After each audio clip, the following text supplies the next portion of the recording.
Just because I can afford something, that does not mean I should buy it, especially if I don't have any use for it and it does not add value to my life. Living above my means was exactly what put me in a lot of debt in the past. I ate out a lot, shopped a lot, and spent a lot on things I didn't need, and I wasn't even making much. I enjoy fancy restaurant food, but I like home-cooked meals as much.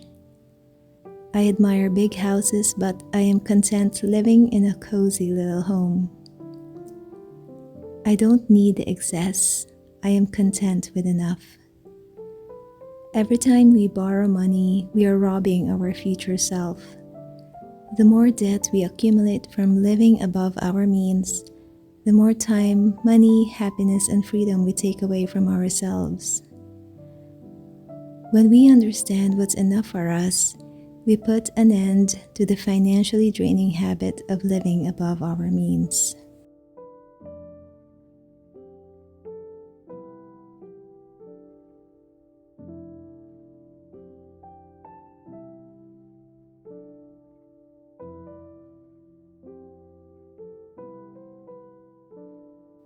Many advertisements communicate a sense of urgency to us.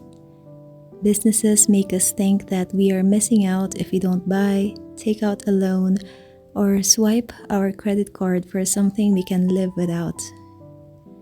But so what if we miss out?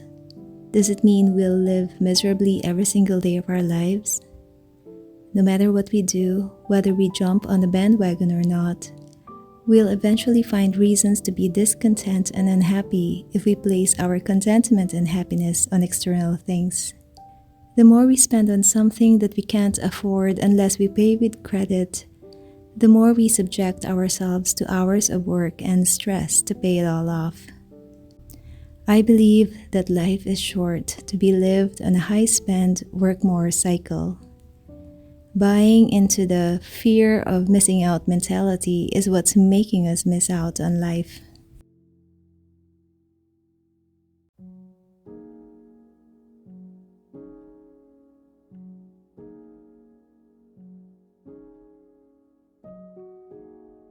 It is human tendency to compare ourselves with others, but comparisons are never fair. We usually compare the worst we think of ourselves to the best we assume about others. Comparisons rob us of our joy, sanity, contentment, and our paychecks. We go on social media and start to think that we're not beautiful enough, thin enough, muscular enough, or our house isn't magazine-worthy enough. And so we feel bad about ourselves. We buy into what the media tells us to do, and we keep up with the Joneses whether we can afford it or not. And sadly, we do all of these so we can attain that imaginary concept of what being enough is. But it is never ending. It's a daily practice to stop comparing ourselves with others. When we stop focusing on other people's lives and how ours compares with theirs, we can start living life on our own terms. We are content with who we are because we no longer base our worth according to others' standards but our own. We have no time to be jealous of others or feel inadequate when we are perfectly fine living our lives joyfully and with gratitude.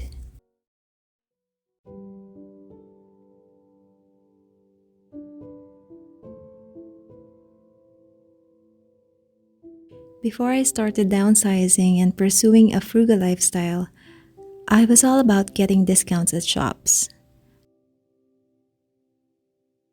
I would get excited weeks before a year-end sale, Christmas sale, and all kinds of specials at the mall. I would come home with bags full of non-essentials and feeling proud of myself for being a good bargain hunter. However, a bargain is not a bargain unless it's something you need. We're never really saving anything by buying something we don't need, no matter how cheap it may be. A $5 item may seem cheap on its own, but dozens of $5 items quickly add up. On the other hand, if we keep our wallet shut instead of giving in to impulsive buying, that's when real savings happen.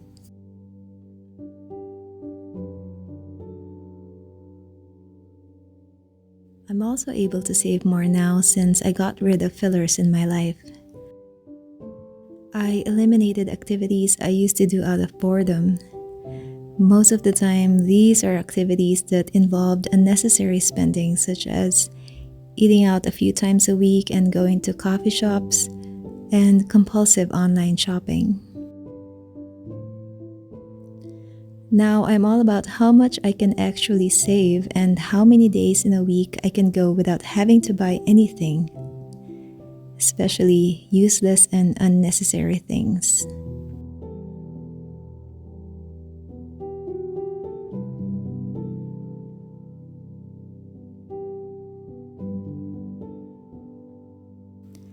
I enjoy a simple life at home and I am content with doing inexpensive or even free activities. When we live frugally and intentionally, we are in control of our finances instead of the other way around. Sometimes I think back on the times I used to spend money without giving much thought, and I realize how selfish it was. The mindless spending did not only leave me broke, but I couldn't even give back to the community. I told myself if I had extra money, I would donate a portion of it to animal shelters and some charities that I like to support. But I can never achieve this goal if I'm spending more than I can afford each time.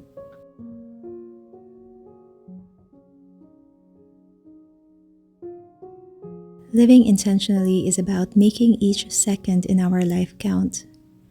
Every decision has an equal reaction, and some impulsive decisions can cost us more time, money, and energy than what we can afford to give. But as the saying goes, the best time to plant a tree was 20 years ago. The second best time is now. It's never too late to live intentionally and pursue a frugal lifestyle to reduce financial stress today and tomorrow. Thank you so much for watching this video. I hope it added value to you. Wishing you a wonderful day or night, and I hope to see you again next week.